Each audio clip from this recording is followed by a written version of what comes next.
Assalamualaikum warahmatullahi wabarakatuh. Kembali lagi bersama saya Syamri Nasution. Kali ini kita akan membahas tentang MySAPK BKN. Oke.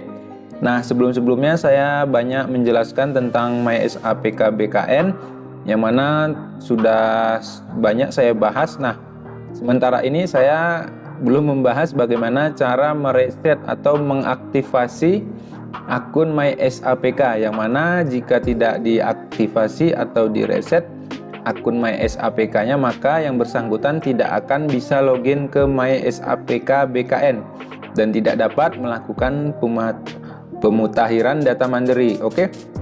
Nah, di sini sebelumnya kita melihat dulu video-video yang telah saya buat.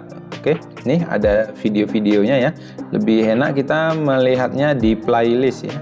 Oke, di sini ada playlist, yang mana playlist ini membahas atau mengelompokkan video-video yang telah saya buat. Oke, di sini kita masuk saja ke MySAPK BKN. Nah, di sini ada playlist MySAPK BKN. Di sini akan membahas berbagai macam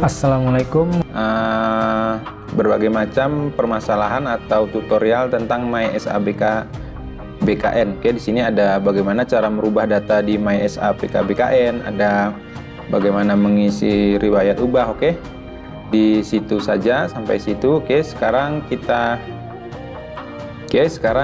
akan masuk ke halaman MySAPK BKN untuk melakukan aktivasi.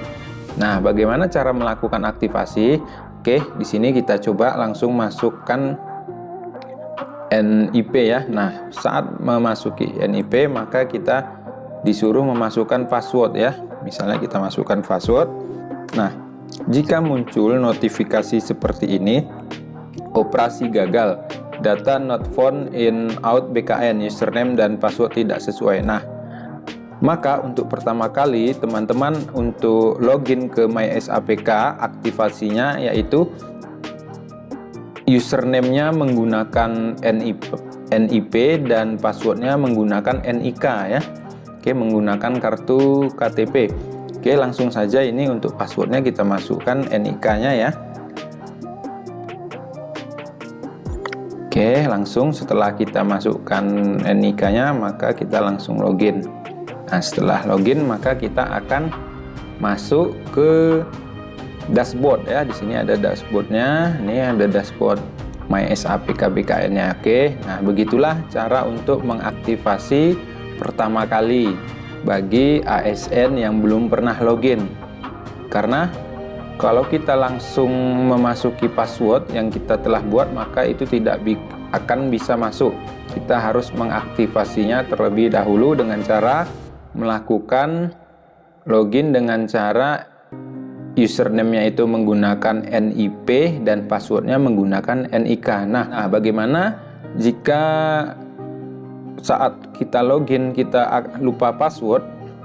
Nah, kita langsung saja klik lupa password. Nah, di sini ada lupa password. Nah, di sini kita disuruh memasukkan NIP kita, NIP kita. Sehabis itu kita memasukkan email kita.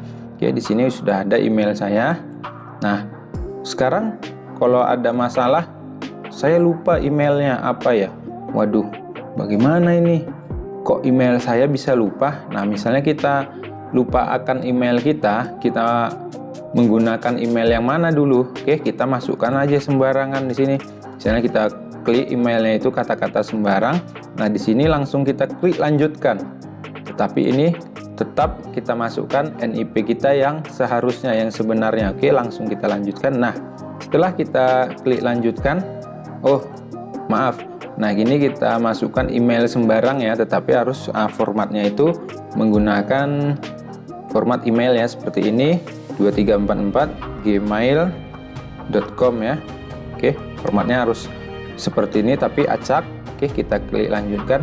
Nah, di sini setelah kita memasuki atau memasukkan email yang acak, maka di sini kita diingatkan operasi gagal, data email yang dimasukkan tidak sesuai dengan data email yang Anda. Ini sya@gmail.com.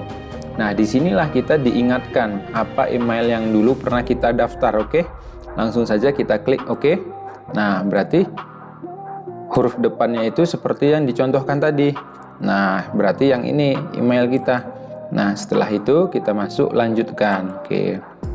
Nah, setelah kita masuk ke menu reset, maka di sini ada password. Nah, di sini password kita buat password yang baru ya. Kita tuliskan password yang baru. Habis itu kita masukkan token. Nah, token ini nanti dikirim ke email kita. Oke, ini kita refresh dulu. Nanti tokennya masuk ke email kita. Oke, kita tunggu.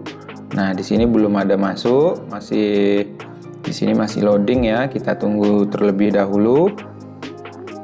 Oke, kita tunggu dulu.